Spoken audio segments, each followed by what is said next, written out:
Hello বন্ধুরা, কেমন আছো? এই গরমে জানি সবাই ভালো নেই।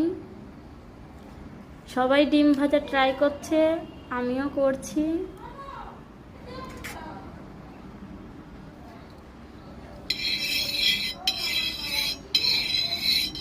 তো রোদে বসাও যাচ্ছে না।